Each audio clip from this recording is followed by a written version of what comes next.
Capítulo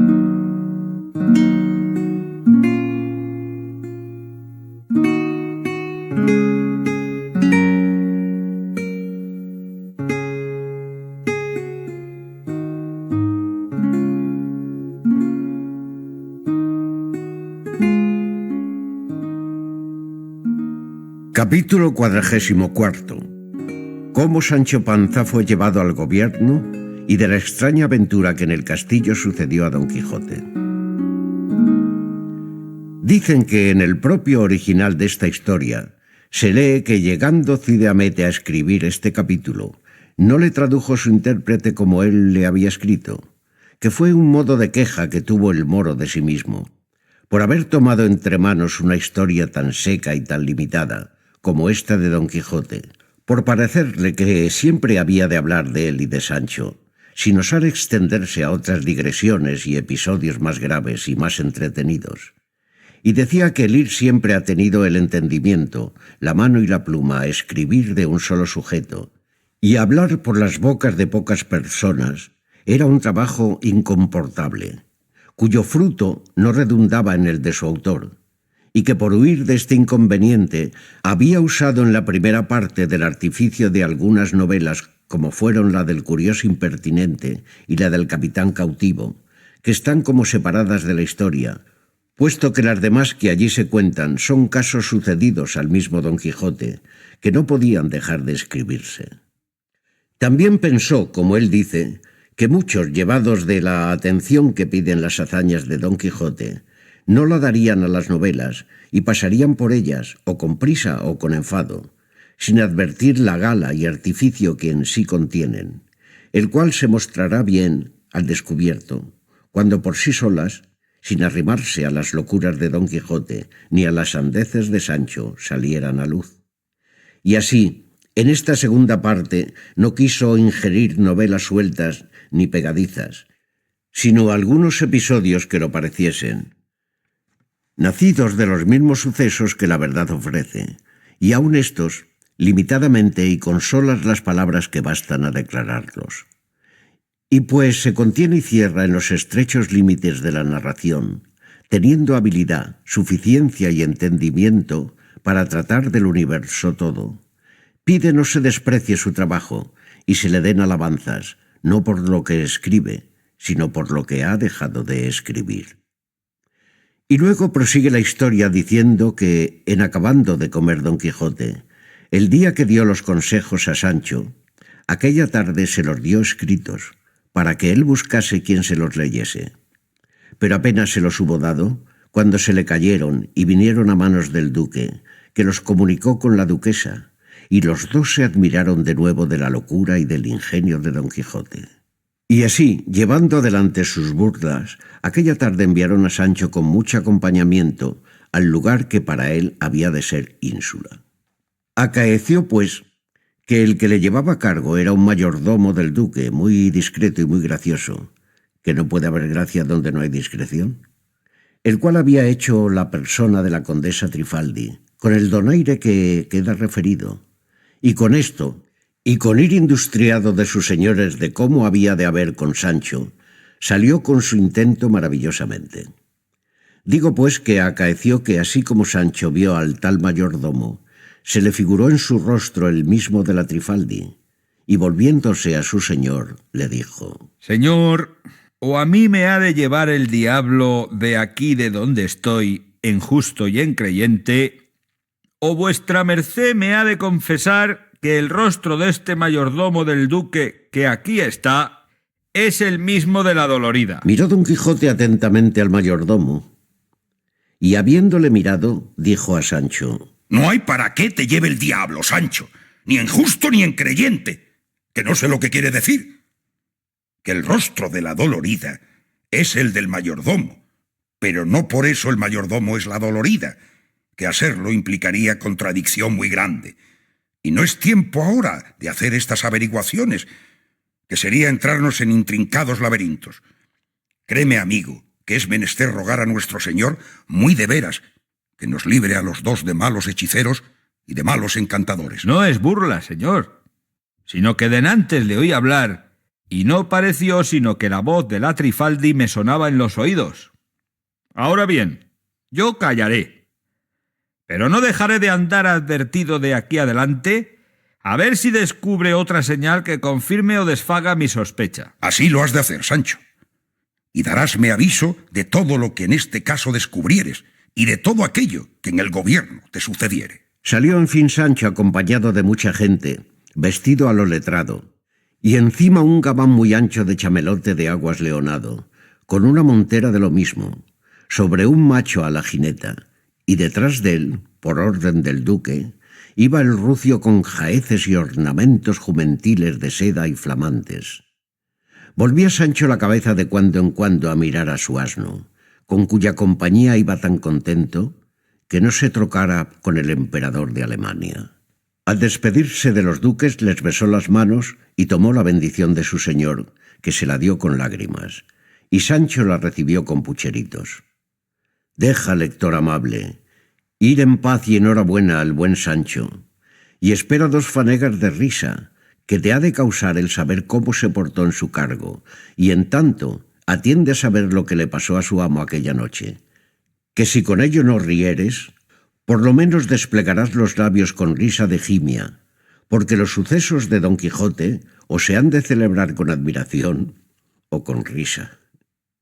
Cuéntase pues que apenas se hubo partido Sancho, cuando Don Quijote sintió su soledad, y si le fuera posible revocarle la comisión y quitarle el gobierno, lo hiciera.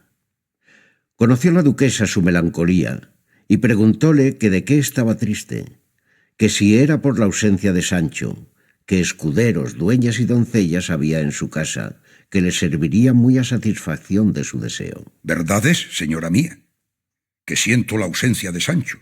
Pero no es esa la causa principal que me hace parecer que estoy triste, y de los muchos ofrecimientos que vuestra excelencia me hace, solamente acepto y escojo el de la voluntad con que se me hacen, y en lo demás suplico a vuestra excelencia que dentro de mi aposento consienta y permita que yo solo sea el que me sirva. En verdad, dijo la duquesa, señor Don Quijote, que no ha de ser así, que le han de servir 4 doncellas de las mías, hermosas como unas flores. Para mí no serán ellas como flores, sino como espinas que me puncen el alma.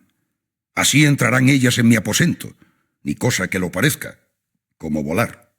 Si es que vuestra grandeza quiere llevar adelante el hacerme merced sin yo merecerla, déjeme que yo me las haya conmigo y que yo me sirva de mis puertas adentro, que yo ponga una muralla en medio de mis deseos y de mi honestidad. Y no quiero perder esta costumbre por la liberalidad que vuestra Alteza quiere mostrar conmigo.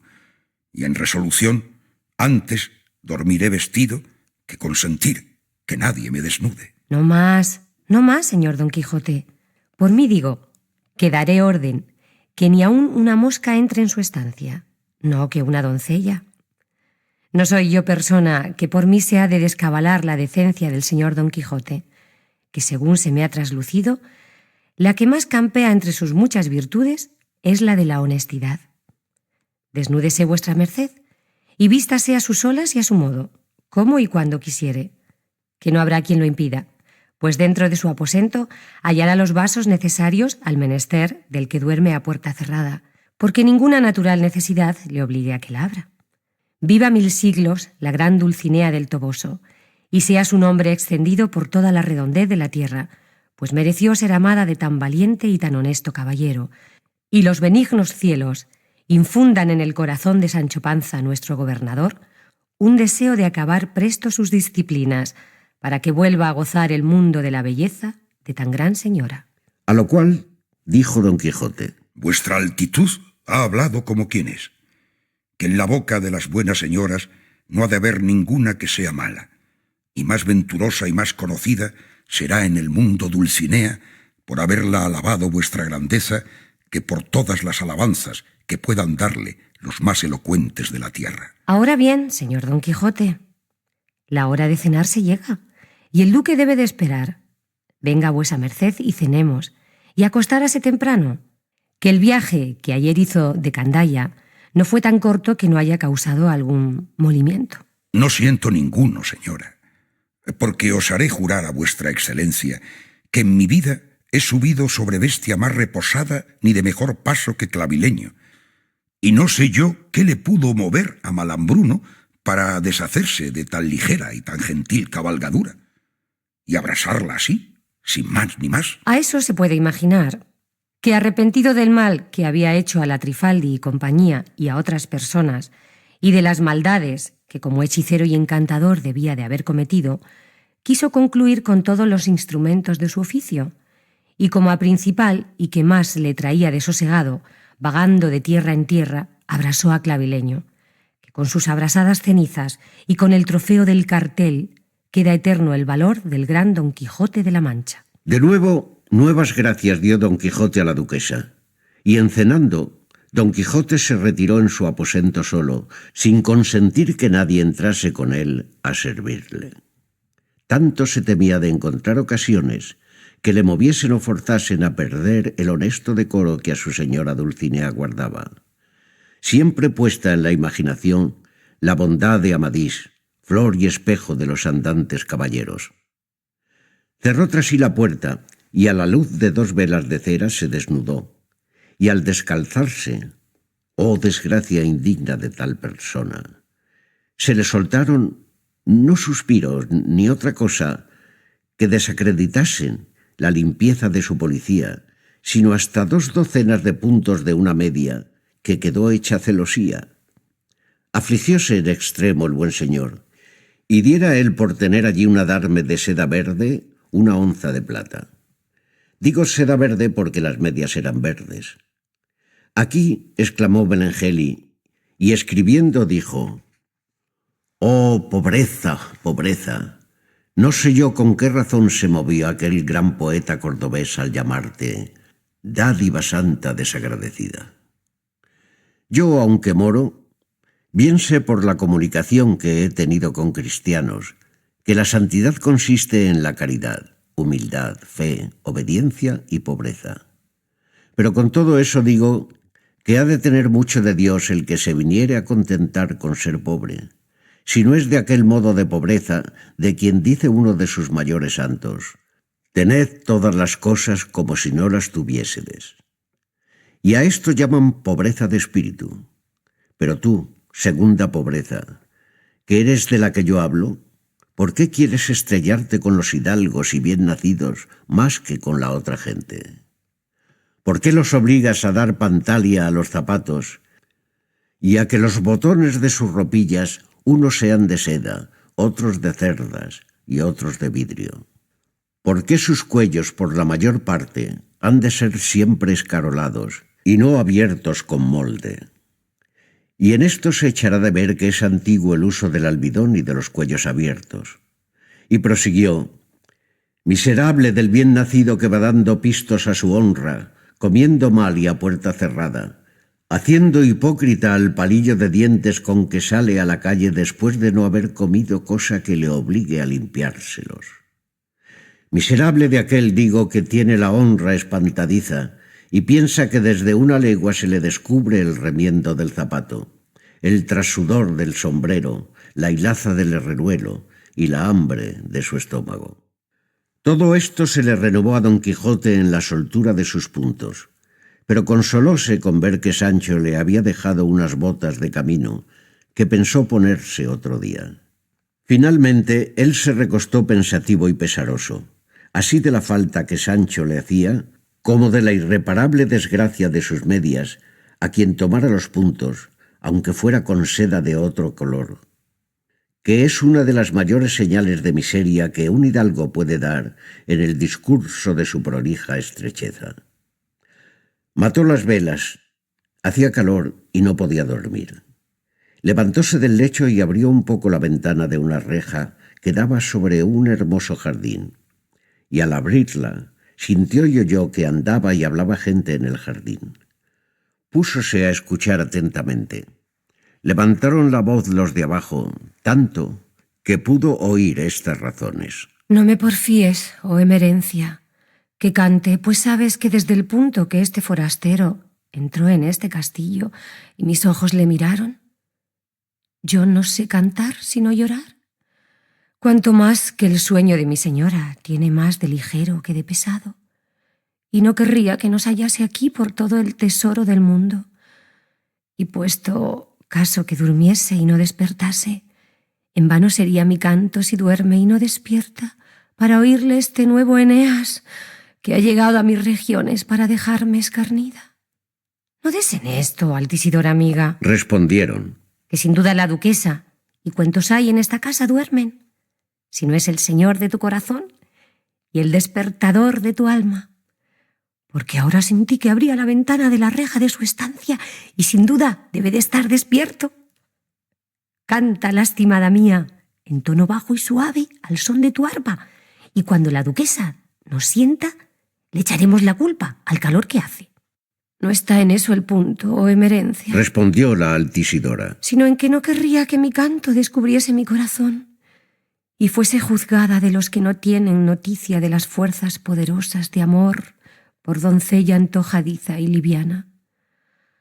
Pero venga lo que viniere, que más vale vergüenza en cara que mancilla en corazón. Y en esto sintió tocar una arpa suavísimamente, oyendo lo cual quedó Don Quijote pasmado, porque en aquel instante se le vinieron a la memoria las infinitas aventuras semejantes a aquella, de ventanas, rejas y jardines, músicas, requiebros y desvanecimientos, que en sus desvanecidos libros de caballería había leído.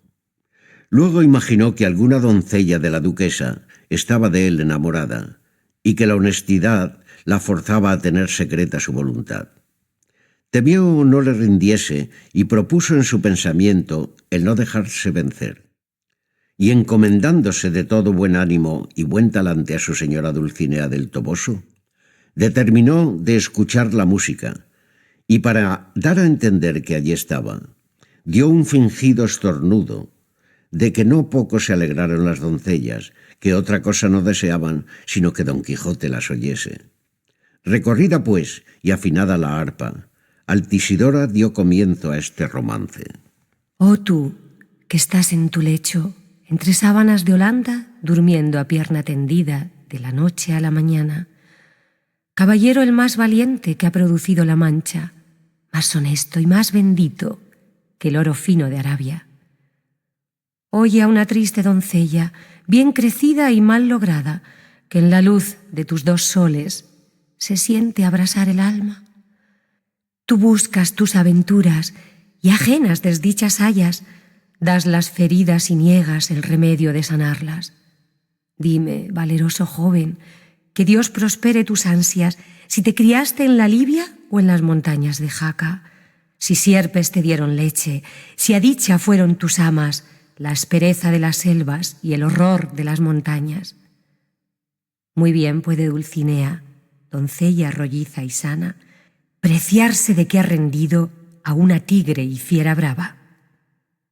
Por esto será famosa desde Henares a Jarama, desde el Tajo a Manzanares, desde Pisuerga hasta Arlanza. Trocárame yo por ella y diera encima una saya de las más galladas mías, que de oro le adornan franjas.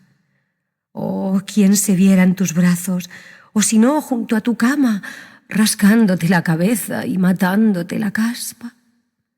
Mucho pido, y no soy digna de merced tan señalada. Los pies quisiera traerte, que a una humilde esto le basta. Oh, qué de cofias te diera, qué de escarpines de plata, qué de calzas de Damasco, qué de herreruelos de Holanda, qué de finísimas perlas, cada cual como una galla, que a no tener compañeras, las solas fueran llamadas.